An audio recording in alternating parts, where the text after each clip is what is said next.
ناظرین، ایک بڑی خبر دے رہا ہوں آپ کو کہ افغان مہاجرین کے خلاف الیکٹرانک کریک ڈاؤن شروع ہو گیا ہے۔ یہ کریک ڈاؤن اپنی نوعیت کا ایک مختلف کریک ڈاؤن ہے،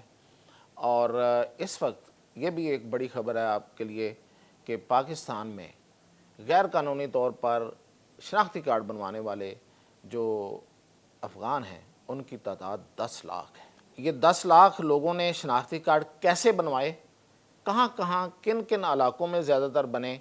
اور ان میں کون شامل تھا، کون سے طاقتور لوگ جو ہیں انہوں نے ان کی مدد کی، اس حوالے سے تفصیلات کے ساتھ میاں طاہر۔ تو سب سے پہلے تو میں آپ کو بتاؤں کہ ابھی آج ایک خبر آئی ہے، وہ یہ ہے کہ نادرا نے ایک کریک ڈاؤن شروع کیا ہے، الیکٹرانک کریک ڈاؤن۔ یہ جو الیکٹرانک کریک ڈاؤن ہے، اس میں جو شناختی کارڈ بنائے ہوئے ہیں ان افغانوں نے اور غیر قانونی طور پہ بنائے ہوئے ہیں، اور بڑے ہی غیر محسوس انداز میں یہ سسٹم میں داخل ہو کے انہوں نے بنائے ہیں، وہ ان کے 2.5 لاکھ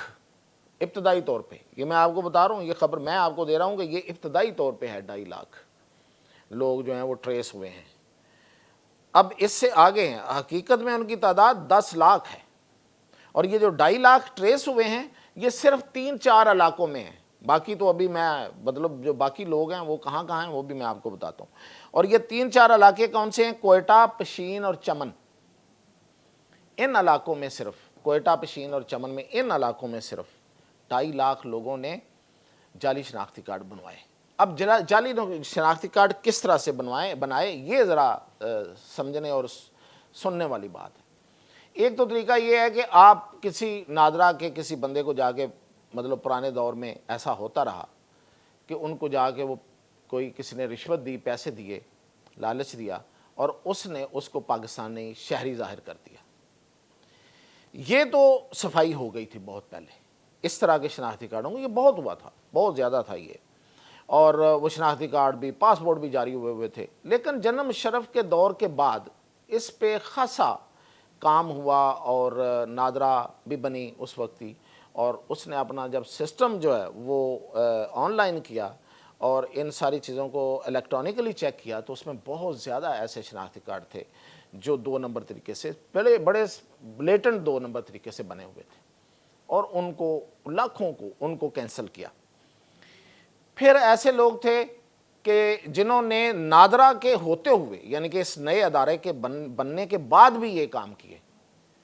تو وہ بھی بعد میں جب وقت کے ساتھ ساتھ اس پہ سکروٹنی ہوئی تو وہ بھی نکال دیے گئے۔ لیکن یہ اپنی طرز کے مختلف ہیں۔ یہ کیا ہیں؟ یہ اس طرح سے ہیں کہ آپ جب شناختی کارڈ بنانے جاتے ہیں تو آپ سے ایک فیملی ٹری لی جاتی ہے، یعنی کہ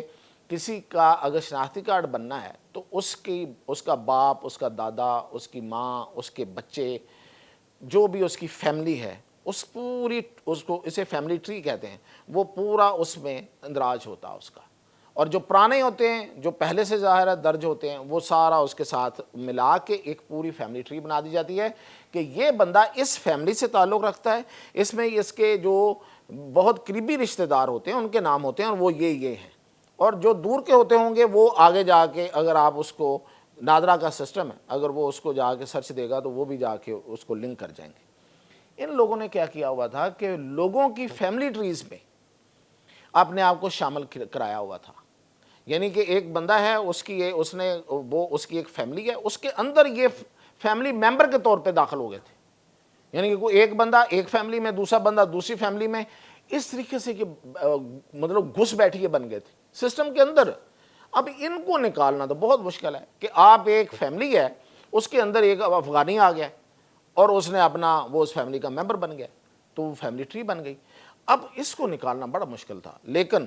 ہمارے اداروں نے بڑی محنت کی، بڑی اس پہ دن رات ایک کیا، اور پورا ریکارڈ میں پہلے بھی آپ کو بتاتا آیا ہوں کہ ان افغانوں کا ریکارڈ ہم سے چھپا نہیں ہوا۔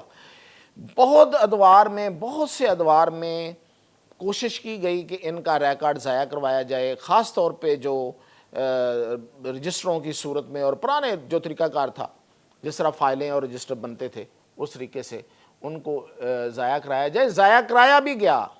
دفاتر جو ہیں ان کا ریکارڈ جو ہے وہ چوری ہو گیا، جا کے جلا دیا گیا۔ خاص طور پہ افغان کمشنر کا جو دفتر تھا، اس میں سے ریکارڈ کئی دفعہ ضائع ہوا ہے کہ تاکہ پتہ نہ چلے، اس کا ثبوت نہ ملے اور یہ لوگ جو ہیں جو بن گئے ہیں وہ ادھر ہی رہ جائیں۔ اب مسئلہ کیا ہے؟ اب پاکستان کے باہر کوئی بھی کرائم ہوتا ہے، کوئی دہشت گردی کی واردات ہوتی ہے، ہم سب پاکستانی ایسے کر کے بیٹھے ہوتے ہیں کہ وہ خدا نخواستہ کہیں کوئی پاکستانی نہ نکل آئے، اور کئی واقعات میں نکلتا ہے۔ وہ دراصل پاکستانی نہیں ہوتے، وہ یہ افغان ہیں جنہوں نے ہمارے سسٹم میں داخل ہو کے شناختی کارڈ لیے، اس پہ پاسپورٹ بنوائے، پاکستان کی نیشنلٹی پہ، پاکستان کی شہریت پہ باہر چلے گئے۔ اب جب وہ وہاں پہ کوئی بھی کرائم کریں گے اور وہاں ٹریس ہوں گے، پکڑے جائیں گے، تو نام کس کا آئے گا؟ پاکستان کا آئے گا۔ تو پوری دنیا کہے گی یہ پاکستانی، یہ پاکستانی، یہ پاکستانی، اور اس طرح سے ہمارا امیج جو ہے وہ تباہ ہوتا چلا گیا۔ اصل میں یہ لوگ یہ ہیں، ہمارے جو پاکستانی ہیں وہ تو بڑے پرامن لوگ ہیں، جہاں بھی جاتے ہیں اپنا روزگار کماتے ہیں، اپنے خوشی سے رہتے ہیں۔ کوئی کرائم کرنے کا اس لیے کہ ان کا تو ایسا کوئی ریکارڈ ہی نہیں ہے۔ تو یہ تھے وہ لوگ۔ یہ ہے ضروری، یہ جو اس وقت کچھ اکاؤنٹس بڑے لگے ہوئے ہیں نا، ایک ایک کیس پکڑ کے یہ ہو گیا، یہ ہو گیا، یہ ہو گیا، یہ ظلم ہو گیا۔ پاکستان کا نام بچانا ہے، پاکستان کے نام سے یہ جو لگا ہوا ہے نا داغ، اس کو دھونا ہے۔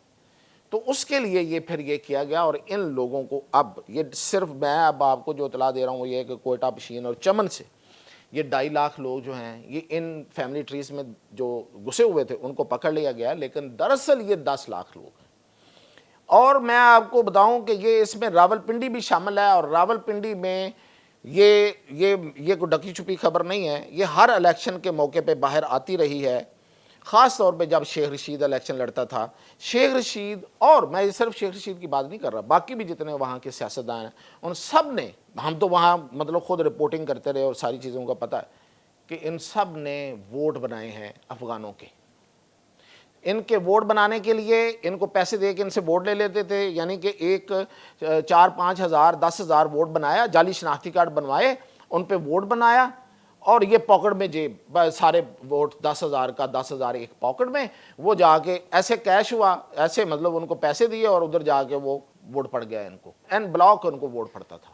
اس میں تو کسی ادھر ادھر ہونے کی ضرورت مطلب کوئی سوال ہی پیدا نہیں ہوتا، جب پیسے دیے بنا کے دیے۔ صرف اپنے الیکشن جیتنے کے لیے انہوں نے ان کو شناختی کارڈ بنا کے دیے ہوئے تھے، اور اب یہ ایریاز جب چیک ہوں گے ان میں دیکھیے گا کتنے لوگ آتے ہیں۔ اور میرا جو اس میں جو سب سے بڑا اس وقت سوال ہے وہ یہ ہے کہ یہ جو لوگ جنہوں نے شناختی کارڈ بنوانے میں مدد دی، جو طاقتور شخصیات ہیں، اب یہ جو کوئٹہ، پشین اور چمن ہیں، ان میں کون لوگ ہیں؟ ان میں یہی اچکزئی ہیں، ان میں یہی لوگ ہیں جو اس وقت سب سے زیادہ شور ڈال رہے ہیں کہ ان کو کیوں نکال رہے ہیں، کیونکہ انہوں نے اس سے بڑی کمائیاں کی ہیں، الیکشن جیتے ہیں، پیسے پکڑے ہیں، ان کے ذریعے کاروبار کیے۔ آج بھی یہ لوگ وہاں پہ، یہ جو اچکزئی ٹائپ یہ لوگ ہیں جو سب سے زیادہ جنہوں نے ان کا جھنڈا بلند کیا ہوا ہے کہ ان کو نہ نکالیں اور یہ بہت بڑا ظلم ہے اور یہ ہے اور پتہ نہیں کیا کیا، اس سے آگے بہت ایسی باتیں کرتے ہیں کہ بندہ اس پہ کیا بات کرے، کہ پاکستان کے رہتے ہوئے، پاکستان کے سے کھاتے ہوئے یہ پاکستان کے خلاف بات کرتے ہیں اور افغانوں کی حمایت کرتے ہیں، پاکستان کی مخالفت کرتے ہیں۔ افغانوں کی حمایت کر لیں بھائی، ہمیں کوئی اعتراض نہیں ہے، پاکستان کے خلاف بات کیوں کرتے ہو؟ اس لیے کہ ان کا بزنس وہاں پہ ہے، غیر قانونی بزنس، یس بالکل غیر قانونی بزنس ہے، منشیات کا بزنس ہے، ان کا اسلحے کا بزنس ہے، ان کا یہ جو انسانی سمگلنگ ہے اس کا بزنس ہے، اور باقی تمام سمگلنگ کا یہ بزنس کرتے ہیں یہ لوگ جو جتنے جو کھڑے ہوئے ہیں اس وقت جو شور ڈال رہے ہیں۔ تو یہ جو شناختی کارڈ ہیں اس طریقے کے، یہ بھی ان لوگوں نے بنائے تھے، اور جو اس طرف، تو ان کے خلاف کارروائی ضرور ہونی چاہیے، وہ کہیں کا بھی ہو، وہ راول پنڈی، اسلام آباد، لاہور، کہیں کا بھی ہے، D G Khan, D I Khan, جہاں کے سیاستدانوں نے یہ کام کیا ہے، اور ان لوگوں کے ووٹ بنا کے اپنے الیکشن کے لیے انہوں نے اتنا بڑی مصیبت پاکستان کے اوپر یہ مسلط کی،